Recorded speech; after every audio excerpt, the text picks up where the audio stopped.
Hi friends, welcome back to my channel. നമുക്ക് ഇന്ന് വളരെ പെട്ടെന്ന് വീട്ടിൽ തന്നെ തയ്യാറാക്കാൻ പറ്റിയ ഒരു കിടിലൻ ബീഫ് ചില്ലിയുടെ റെസിപ്പി തയ്യാറാക്കിയാലോ. അപ്പോൾ എൻ്റെ ചാനൽ ആദ്യമായി കാണുന്നവരാണെങ്കിൽ ഒന്ന് സബ്സ്ക്രൈബ് ചെയ്യണേ. ഇതുവരെയായിട്ട് ഈ ഒരു ഐറ്റം ട്രൈ ചെയ്യാത്തവരുണ്ടെങ്കിൽ ഉറപ്പായും ട്രൈ ചെയ്ത് നോക്കണേ, നല്ല ടേസ്റ്റാണ്. അപ്പോൾ ഇത് എങ്ങനെ ഉണ്ടാക്കാൻ നോക്കിയാലോ. ഞാൻ ഇതൊരു കുക്കറിലേക്ക് 1/2 കിലോ ബീഫ്, കട്ട് ചെയ്യാത്ത ബീഫാണ് കേട്ടോ, അത് ഇതിലിട്ട് കൊടുക്കുന്നുണ്ട്. ഇതിലേക്ക് 1/2 ടീസ്പൂണ് കുരുമുളക്, 1/2 ടീസ്പൂൺ മഞ്ഞൾ, 1/4 ടീസ്പൂൺ ഉലുവ, ഒരു തണ്ട് കറിവേപ്പില, ആവശ്യത്തിന് ഉപ്പും 1.5 കപ്പ് വെള്ളം ഒഴിച്ചിട്ട് ഇതൊരു 6 വിസിൽ അടിച്ചെടുക്കുക. അപ്പോൾ ഇതാ വെന്ത് വന്നിട്ടുള്ള ബീഫ് ഞാൻ കട്ടിംഗ് ബോർഡിൽ വെച്ചിട്ട് ഇതൊന്ന് കട്ട് ചെയ്തിട്ട് മാറ്റുന്നുണ്ട്.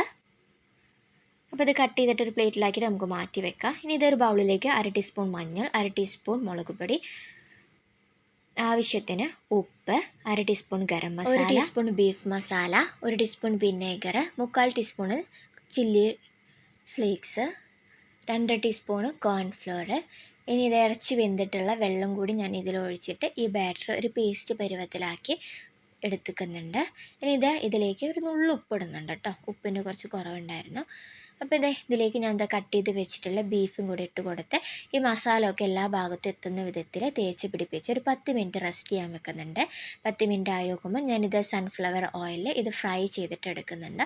ഒരു സൈഡ് ഏകദേശം ഒന്ന് വെന്ത് മൊരിഞ്ഞ് വരുമ്പോൾ ഇതൊന്ന് മറിച്ചിട്ട് കൊടുക്കുക. അപ്പോൾ 2 സൈഡ് മൊരിഞ്ഞ് വരുമ്പോൾ നമുക്കിതൊരു പ്ലേറ്റിലേക്ക് സെർവ് ചെയ്തിട്ട് മാറ്റാവുന്നതാണ്. അപ്പോൾ വളരെ സിമ്പിളാണ്, എല്ലാവരും ട്രൈ ചെയ്ത് നോക്കുക. വീഡിയോ ഇഷ്ടപ്പെട്ടാൽ സബ്സ്ക്രൈബ് ചെയ്യാൻ മറക്കരുതേ. താങ്ക്